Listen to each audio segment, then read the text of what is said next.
আসসালামু আলাইকুম রহমতুল্লাহি তাআলা ওয়া বারাকাতুহু। সম্মানিত দিনী ভাই ও বোনেরা,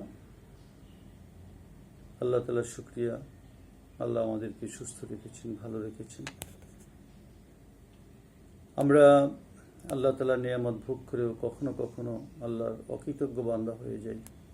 এই অকৃতজ্ঞ বান্দাদের মধ্যে এক শ্রেণী হচ্ছে যারা ঘুষ গ্রহণ করে এবং ঘুষ দেয়। এই ঘুষদাতা এবং ঘুষ গ্রহীতা সম্পর্কে ইসলামের বিধান কি, শরীয়তের বিধান কি, সে সম্পর্কে আমাদের জানা উচিত। আমরা সবসময় শুনে থাকি ঘুষ গ্রহণ করা কবিরা গুনাহ, ঘুষ দেয়া কবিরা গুনাহ। কিন্তু এই কবিরা গুনাহটা কোন পর্যায়ের কবিরা গুনাহ? কেন এই কবিরা গুনাহ করি? কেনই বা আল্লাহর অকৃতজ্ঞ বান্দা হয়ে যায়? কেনই বা আল্লাহর রোশানলে পতিত হওয়ার জন্য নিজেকেই আমি নিজে ঝাঁপিয়ে পড়ি? এই ব্যাপারে সচেতন থাকা উচিত। এই সব বিষয় নিয়ে নাকি দীর্ঘ কিছু কথা বলবো, মনোযোগ দিয়ে শোনার চেষ্টা করবেন ইনশাআল্লাহ। কোনো দায়িত্বশীল বা কর্তৃত্বশীল ব্যক্তির নিকট থেকে উদ্দেশ্য হাসিলের জন্য অবৈধ লেনদেনের নামই হচ্ছে ঘুষ।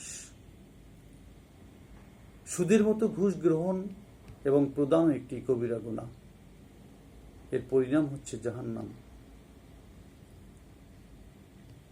সরকারি বা বেসরকারি কর্মচারীদেরকে কিংবা কোনো দায়িত্বশীলদেরকে প্রভাবিত করে, প্রকৃত হকদারদেরকে তাদের ন্যায্য প্রাপ্য থেকে বঞ্চিত করে ওই সম্পদ অংশগ্রহণ করা হারাম এবং কবিরা গুনাহ, জঘন্য অপরাধ।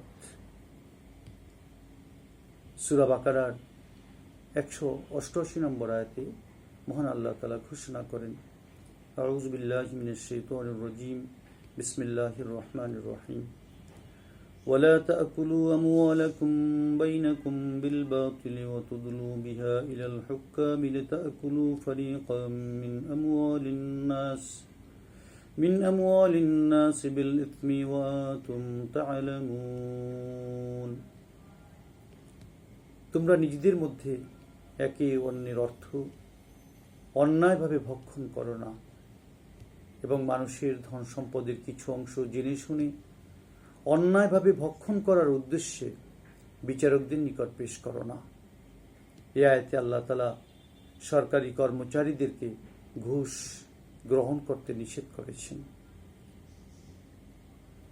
তেমনিভাবে সরকারি কর্মচারীদেরকে নিজ কাজ আদায়ের উদ্দেশ্যে ঘুষ দিতেও আল্লাহ তাআলা নিষেধ করেছেন। সম্মানিত সুধী, আল্লাহ তাআলা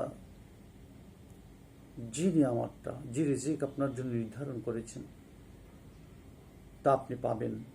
সে যদি অনেক দূরেও হয়, আল্লাহ আপনার কাছে পৌঁছে দেবেন। মনে রাখবেন, একেবারে আপনার কাছে, হাতের নাগালে। এমনকি বলা হয়েছে 2 দাঁতের মাঝখানে সামনে খাবার আছে, কিন্তু আপনি গিলতে পারবেন না, কারণ সেটা রিজিক আপনার জন্য নির্ধারিত না।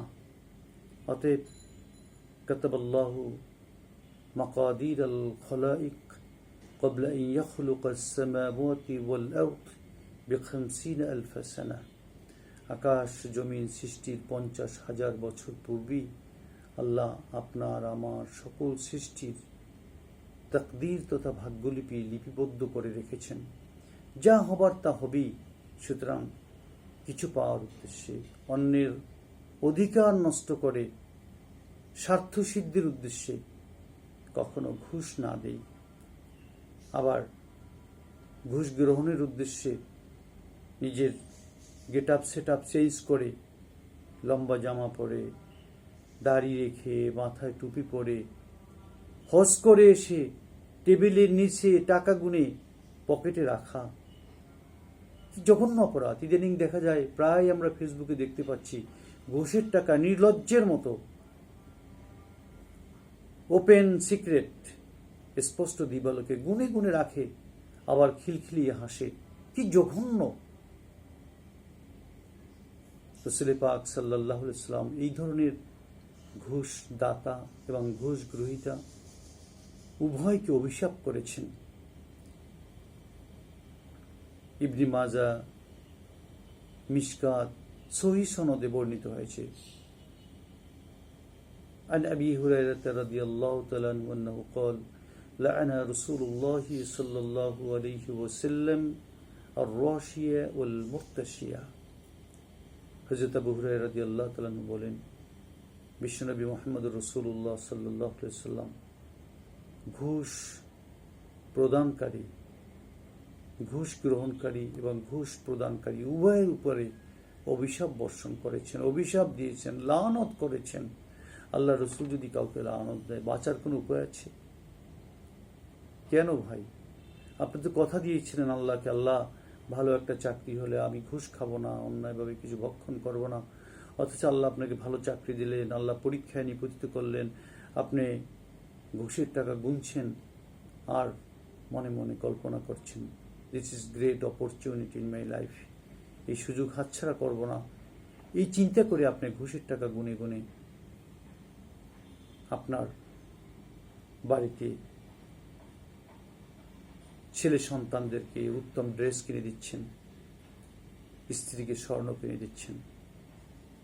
মনে রাখবেন, এগুলো সব বিষ,